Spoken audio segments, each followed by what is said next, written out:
If a proposal has come in your direction from a person whom you are satisfied with their level of deen, which means their closeness to Allah, their religion, they don't have to be, so pious, but on an acceptable level.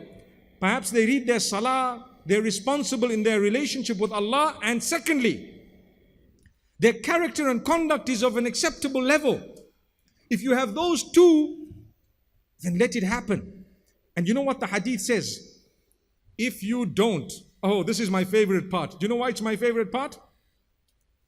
We say it, we repeat it, and we see parents do exactly the opposite and face the same consequences mentioned by the Prophet ﷺ, and they blame everyone else. So the hadith says, if good character came to you with decent deen. Now, what does good character mean? You need a responsible guy, responsible person. So you have responsibility, mashallah.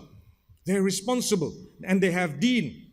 They're good character. I can talk to a young man for a few moments and I can have an idea of how he carries himself. For example, I may not know the details. I could find out. You could go deeper and deeper.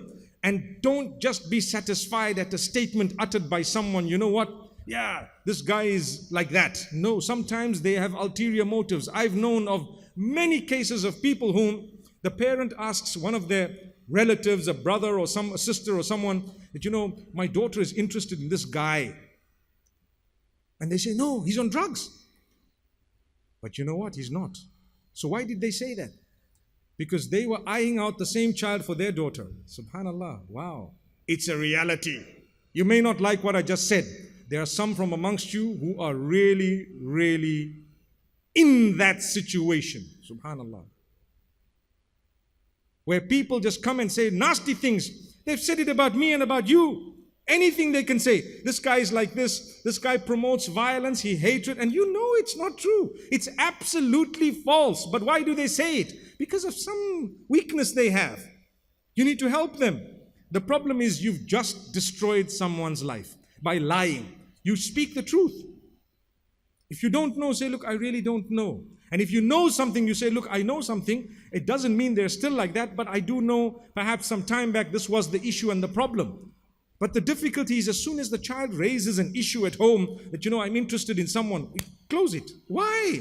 We're living in a world where we interact with people. You probably have the best child. It doesn't mean that because she has come up or he has come up to you with some suggestion from the school or the workplace that they're already having an affair. It doesn't mean that.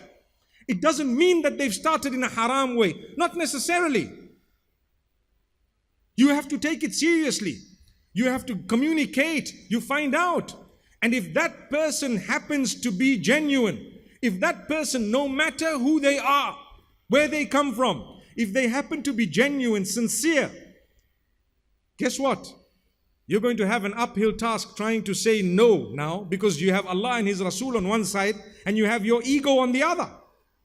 Subhanallah. Like I said, you might have had your dream, but you have to adjust it as time passes. Because now something I didn't calculate has just happened. How should I deal with it? We're living in the real world. You're going to have to deal with it by facing it, by understanding it. Like I said, look at the guidelines of the deen and try your best to help your child. My beloved children, definitely take what your parents have to say seriously. And if they don't listen to you at all, try again and keep trying.